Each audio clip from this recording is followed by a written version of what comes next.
আজকের ভিডিওতে আমি আপনাদেরকে চায়নার একটা মাথা খারাপ করা লোম শিহরিত করা একটা দুর্গম পাহাড়ি রাস্তা দেখাবো, যেটা দেখলে পুরোই অবাক হয়ে যাবেন আপনারা।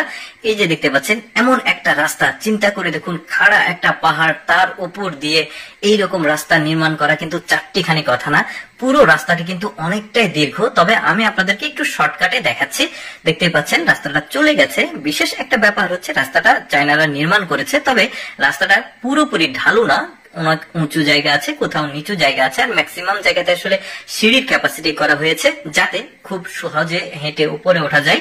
তবে এখানে কিন্তু গাড়ি যেতে পারবে না, শুধুমাত্র পায়ে হেঁটে আপনারা এই রাস্তাতে যেতে পারবেন, যখন যদি কখনো সৌভাগ্য হয় আমার আপনার ওইখানে যাওয়ার। তো চিন্তা করে দেখুন চায়নারা এইরকম একটা দুর্গম পাহাড়ে কি চমৎকার ভাবে রাস্তা তৈরি করেছে।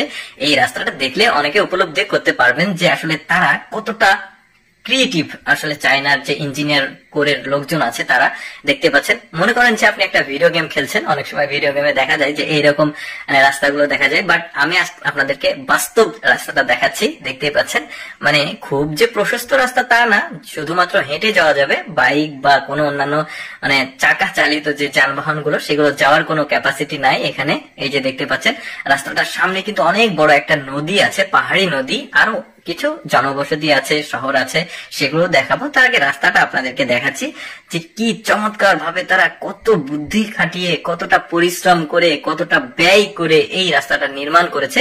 আর আরেকটা ব্যাপার লক্ষণীয় যে কিছু কিছু জায়গায় কিন্তু ভিউ পয়েন্ট করা হয়েছে, অর্থাৎ যদি হাঁটতে হাঁটতে কোনো টুরিস্ট ক্লান্ত হয়ে যায় তবে তারা এই ভিউ পয়েন্ট গুলোতে রেস্ট নিতে পারবে। এই যে দেখতে পাচ্ছেন ফাঁকা একটা জায়গা, তারপরে সামনে আরো রয়েছে।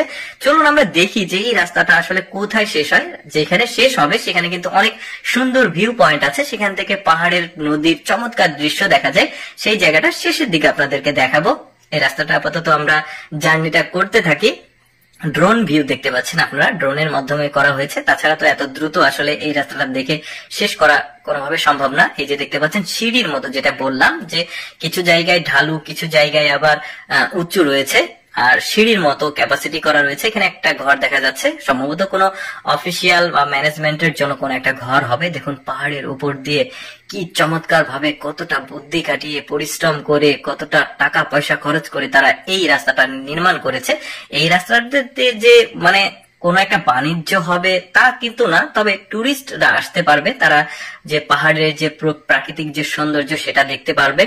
এই জন্যই মূলত তারা মানে এই ধরনের রাস্তাগুলো তৈরি করে। তাছাড়া চায়নারা কিন্তু একটা শহরের সাথে আরেকটা শহরের যোগাযোগের জন্য ওরা দুর্গম পাহাড়ি রাস্তাগুলো তৈরি করে। আমি কিন্তু এর আগেও আপনাদেরকে দেখিয়েছি। এনিওয়ে, এখন দেখতে পাচ্ছেন এখানকার শেষ পয়েন্ট, এই জায়গাটা কিন্তু অসাধারণ সুন্দর। একটু ভালোভাবে যদি আপনারা লক্ষ্য করেন দর্শক, আমি সবসময় চেষ্টা করি আপনাদের সামনে অদেখা তথ্যমূলক ভিডিওগুলো উপস্থাপন করার, যেগুলো সচরাচর মানুষের দেখার সুযোগ খুবই কম হয়। এরকম